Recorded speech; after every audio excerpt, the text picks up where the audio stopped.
My true story from Florida. You're lucky we let you stay, my grandson said. My name is Eleanor, and I'm 73 years old.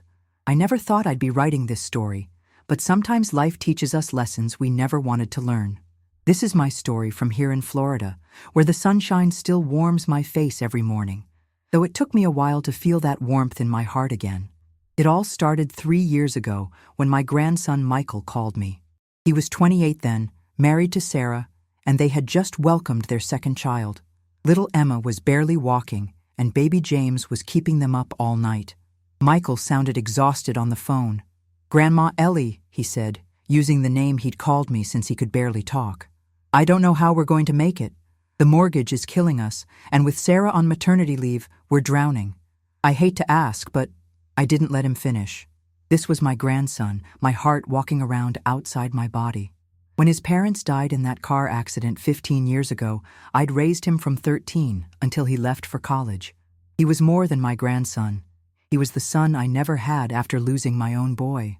"What do you need, sweetheart?" I asked, though I already knew. The house I lived in had been my home for 42 years.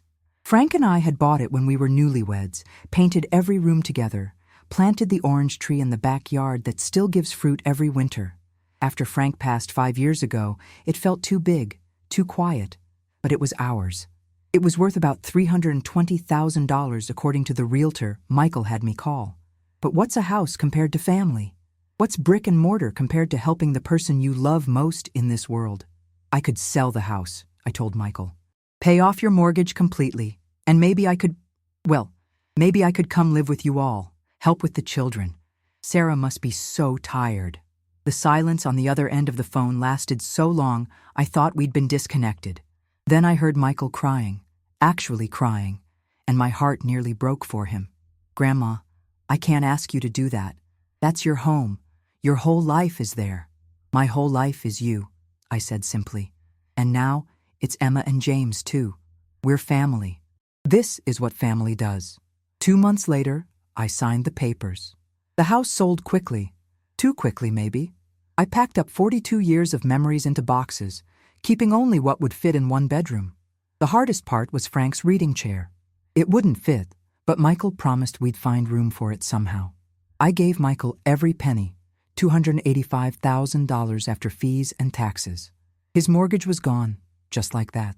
The relief in his eyes was worth everything I'd given up. Moving into their home felt like a new beginning. Their house in Tampa was modern, all white walls and open spaces. So different from my cozy little place with its wooden floors and wallpapered kitchen. But it was cheerful, full of children's laughter and Sarah's cooking smells. At first, everything felt perfect. I had Frank's reading chair in the corner of my new bedroom, and I'd made it cozy with my quilts and photographs. Every morning, I'd wake up early and make coffee, starting breakfast before anyone else was up. Sarah would come down with the baby, looking grateful for the help. "Thank you, Eleanor," she'd say, bouncing James while I scrambled eggs for Emma. "I don't know what we'd do without you." I loved those mornings. Emma would climb onto my lap while I fed her, getting syrup in my hair and calling me Nana Ellie. James would reach his tiny hands toward me from his high chair, and my heart would overflow.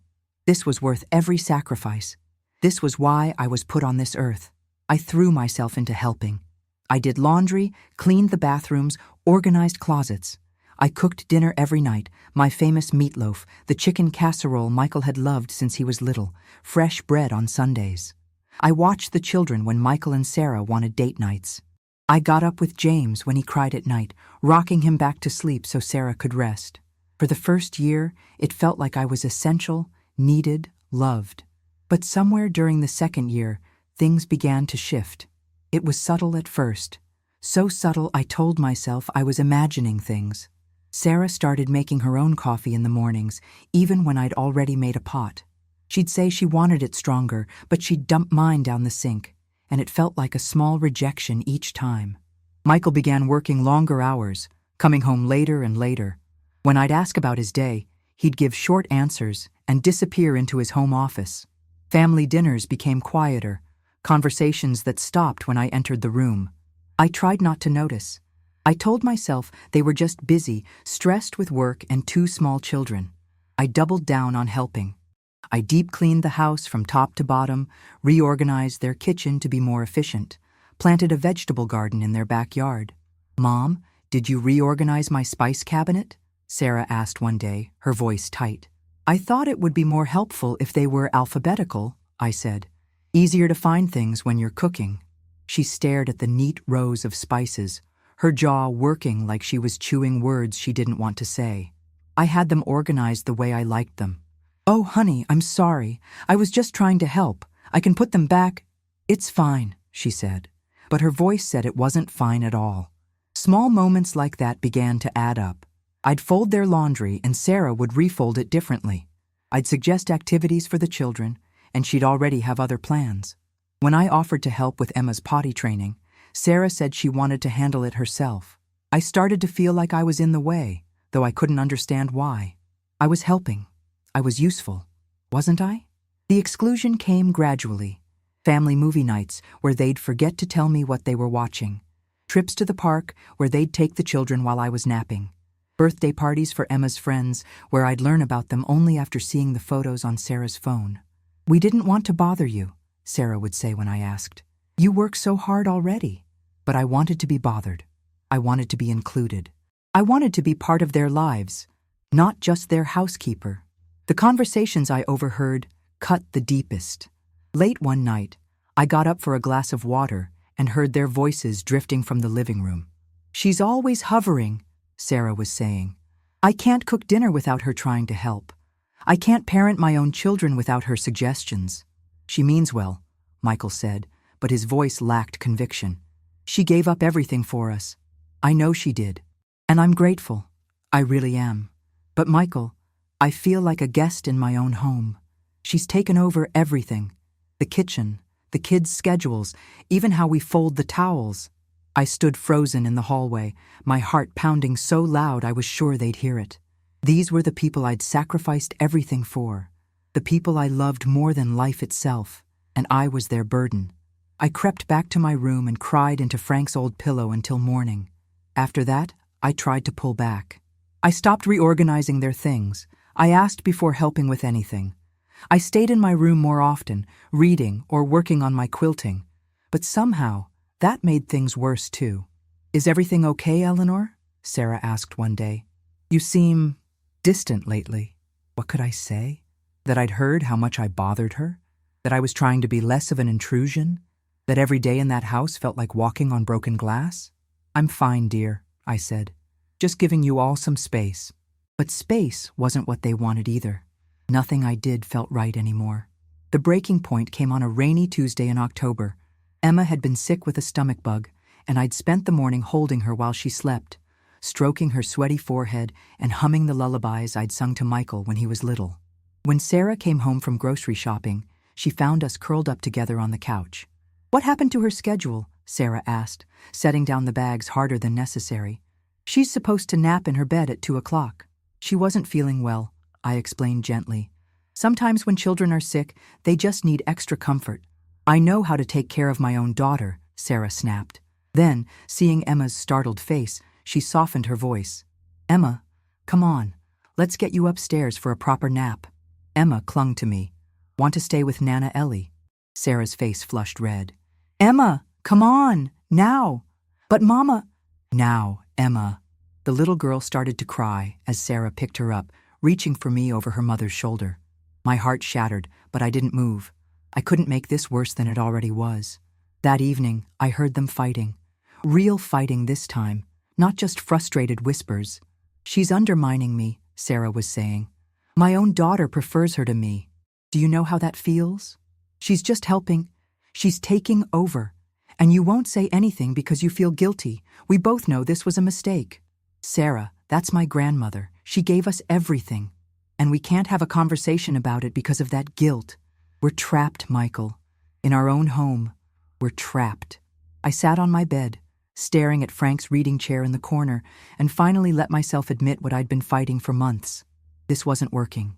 I wasn't helping them by being here. I was hurting them, and they were hurting me. But where could I go? I'd given them everything. I had maybe $12,000 left in my savings account and nowhere to live.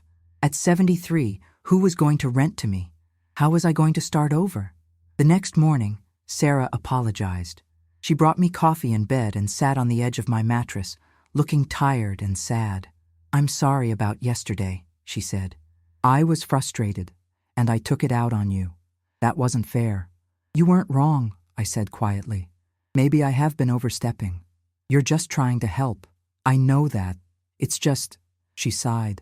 "It's hard sometimes, feeling like I can't do things my own way." We talked for a while, carefully and politely, like strangers negotiating a truce. She assured me they wanted me there.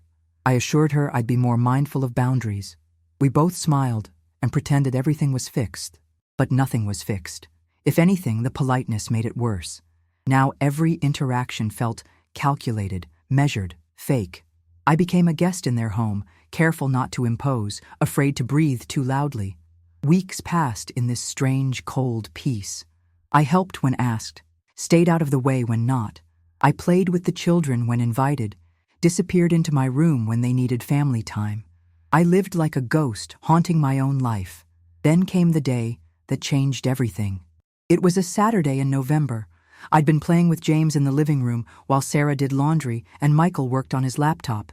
James was just starting to walk, and he kept toddling between the couch and coffee table, squealing with delight every time he made it across. I was laughing, cheering him on, when suddenly he stumbled and knocked over Sarah's mug of coffee. It was one of those travel mugs, thank goodness, so it didn't break, but coffee splashed across her laptop and some important papers she'd left on the table. "Oh no," I said, jumping up to help. "James, you little rascal!" But when I looked up, Michael's face was thunderous. He was staring at his soaked laptop, then at the papers, something about Sarah's work, covered in coffee stains. "Damn it," he muttered, trying to dab the liquid with his shirt. "I'm so sorry," I said, rushing to the kitchen for paper towels. I should have been watching him more carefully. "Yes, you should have," Michael snapped. I froze. In all the years I'd raised him, through teenage tantrums and college stress and grief counseling after his parents died, he'd never spoken to me like that. "Michael," Sarah said quietly from the doorway, holding a basket of laundry. But he wasn't finished. He stood up, holding his dripping laptop, and looked at me with such anger that I stepped backward. "Do you know what this is?" He waved the coffee-stained papers. "This is Sarah's presentation for Monday, the one she's been working on for weeks, and now it's ruined because you weren't paying attention." "I'm sorry," I whispered. "I'll help replace—" "With what?" he demanded. "You don't have anything left. You gave it all to us, remember? And now you're here, disrupting our lives, making messes we have to clean up, and there's nothing you can do to fix it." The words hit me like physical blows. Sarah was saying his name again, more urgently now, but he wasn't hearing her. "Michael, please," I started. "You know what?" he said, his voice getting louder. "You should be grateful. You should be grateful we let you stay here after selling your house. Most people wouldn't do that. Most people would have put their elderly relatives in a home. But not us. We let you live here, rent-free, and this is how you repay us?" The room went dead silent, except for James babbling happily in his playpen, oblivious to the destruction happening around him. "You're lucky we let you stay," Michael said finally, his voice cold and final. Something inside me broke. Not cracked, broke completely, like a glass dropped on concrete. I felt it shatter, felt the pieces fall into places they'd never fit back together from. I stared at my grandson, this boy I'd raised, this man I'd sacrificed everything for, and saw a stranger. Someone who thought letting me live in their home was charity. Someone who thought my presence was a burden to be endured rather than a gift to be treasured. I didn't cry. I didn't yell. I didn't defend myself. I simply nodded. "You're right," I said quietly. "I am lucky." I turned around, walked to my room, and closed the door. For the next hour, I sat in Frank's reading chair and stared at my hands. 73 years old, and I felt like I understood nothing about the world. How had love become obligation? How had family become charity? How had my grandson, who used to climb into my lap to read stories, become someone who saw me as a burden? Sarah knocked on my door around dinner time. "Eleanor, are you okay? Do you want to eat with us?" "I'm not hungry," I called back, "but thank you." Michael never came to apologize. Not that day, not the next, not ever. But something had crystallized in me during those quiet hours in my room. I might be old, but I wasn't dead. I might have made a mistake, but I wasn't powerless. I'd survived losing my parents, losing Frank, losing my son and daughter-in-law, raising a grieving teenager, and building a life from scratch more than once. I could do it again. The next morning, I called my old neighbor Martha, who still lived in my old neighborhood. We'd kept in touch since I'd moved, trading Christmas cards and occasional phone calls. "Eleanor," she said, sounding genuinely happy to hear from me. "How are you, honey? How's life with the family?" I almost lied, almost said everything was wonderful, but I was tired of pretending. "Martha," I said, "I need help. I made a mistake, and I need to figure out how to fix it." I told her everything. About selling the house, about moving in with Michael and Sarah, about slowly becoming unwelcome in their lives, about the coffee incident, and Michael's words. She listened without judgment, making sympathetic noises at all the right moments. "Oh, honey," she said when I finished. "I'm so sorry, but you know what? You're not trapped. You have options." "Do I?" "I'm 73, Martha. I have $12,000 to my name and no place to live." "You have more than you think," she said firmly. "First of all, there's senior housing. Good places, not the awful nursing homes you're imagining. Independent living communities where you can have your own apartment but not worry about maintenance or emergencies. Second, you could get a job. Lots of places love hiring older workers. You're reliable, experienced, responsible. And third," she paused and I could hear her smiling over the phone. "Third what? Remember Mrs. Patterson? She lived 2 streets over from your old place?" "Of course, sweet lady. Taught piano. She passed last year, God rest her soul, but she left her little house to her church. They're looking for someone to rent it, someone they trust to take care of it. It's tiny, just a 1-bedroom cottage, but it's got a garden and a screened porch. They're asking $500 a month because they care more about finding the right person than making money." My heart jumped. Do you think they'd consider me?" "Honey, they'd be thrilled. Pastor Williams remembers you from all those church potlucks you used to help with. I could call him today if you want." That afternoon, I made a list. Not a grand plan, just a simple list of things I needed to do.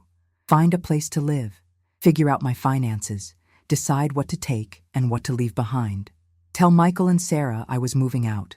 The hardest part wasn't the logistics. It was accepting that this wasn't failure. This was growth. This was choosing my dignity over their guilt, my peace over their obligation. I spent the next week making calls, researching, planning.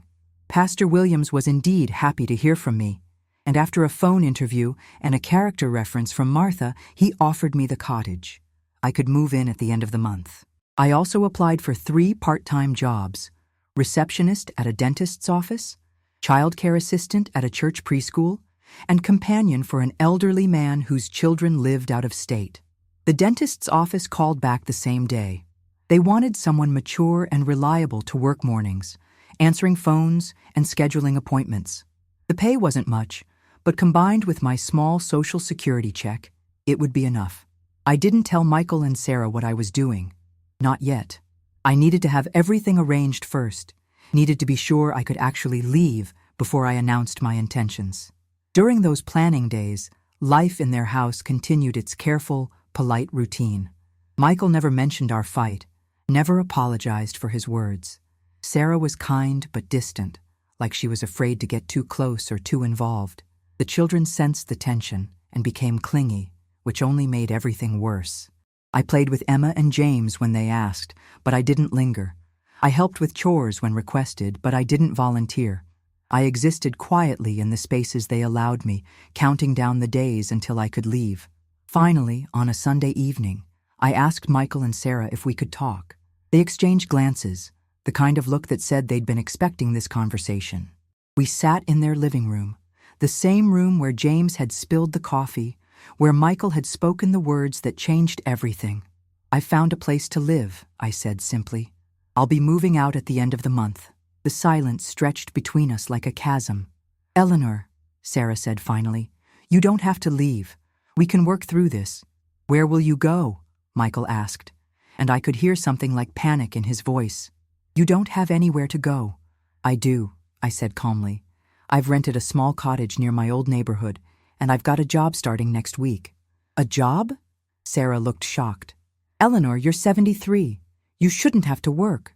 "I want to work," I said. "I want to be useful to people who actually want my help." Michael flinched. "Grandma, about what I said the other day."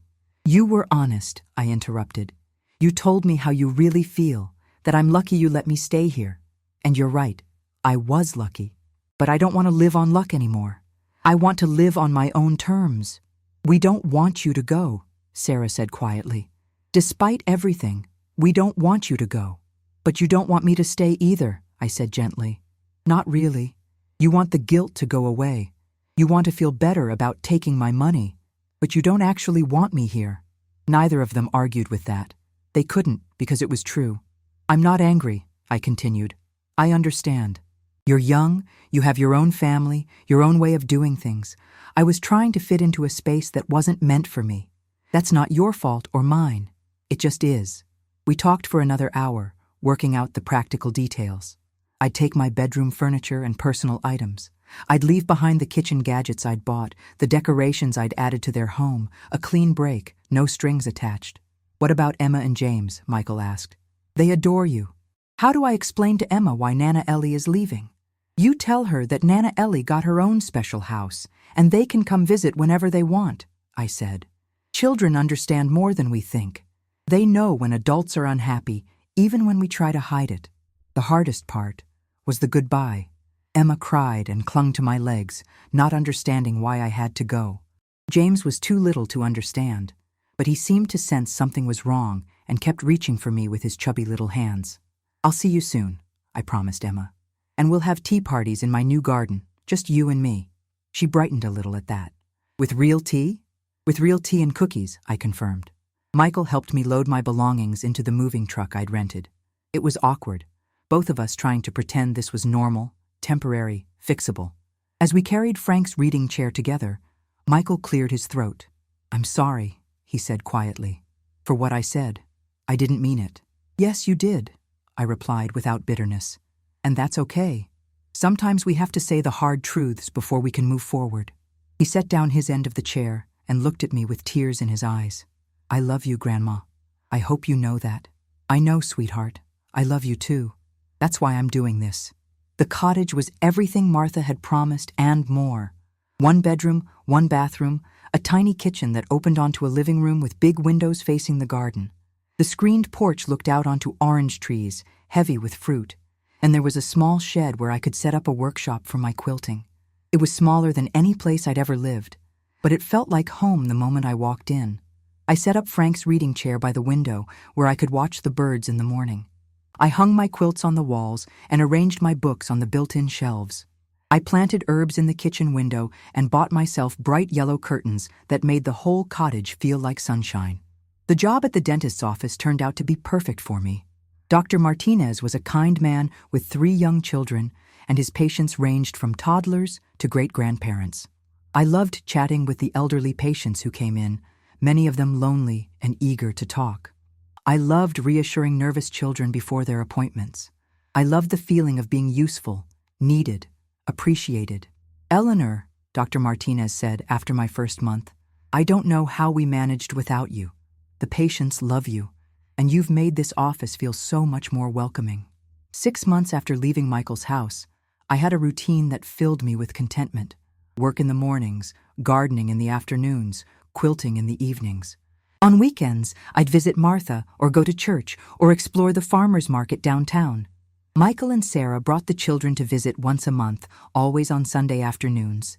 The visits were pleasant but careful, all of us on our best behavior. Emma would run straight to the garden to pick oranges, and James would toddle around the cottage, fascinated by everything at his eye level. "Your house is so pretty, Nana Ellie," Emma said during one visit. "It smells like cookies and flowers." "That's because it's filled with love," I told her, meaning it completely. During these visits, Michael and Sarah seemed more relaxed than they'd ever been when we lived together. Without the daily friction, we could just enjoy each other's company. They'd update me on their lives, ask about my job and my neighbors, admire whatever quilt I was working on. It wasn't the relationship I'd once imagined we'd have, but it was honest, real. built on choice rather than obligation. One evening, as I sat in Frank's chair working on a baby quilt for one of my coworkers, I realized something profound. I was happy, truly, deeply happy in a way I hadn't been in years. Not the desperate, clutching happiness I'd felt when I thought I needed to be indispensable to Michael's family, but a quiet, steady contentment that came from within. I'd learned something important in that little cottage surrounded by orange trees. Love isn't about sacrifice, it's about respect. Family isn't about obligation, it's about choice. And home isn't a place someone else allows you to stay. It's a place where you belong to yourself. At 73, I'd started over from nothing and built something beautiful. Not the life I'd planned, but the life I'd chosen. And that made all the difference. The phone rang, interrupting my thoughts. It was Emma, calling to tell me about her day at preschool, her little voice bright with excitement as she described the butterfly that had landed on her hand during recess. "I told the butterfly about you, Nana Ellie," she said. "I told him you have the most beautiful garden in the whole world." I smiled, looking out at my modest patch of herbs and flowers, my orange trees heavy with fruit, my screened porch where I'd learned to be content with my own company. "Thank you, sweetheart," I said. "That was very kind of you to tell him about me."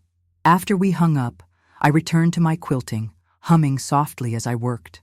Outside, the Florida sun was setting, painting my little cottage in golden light.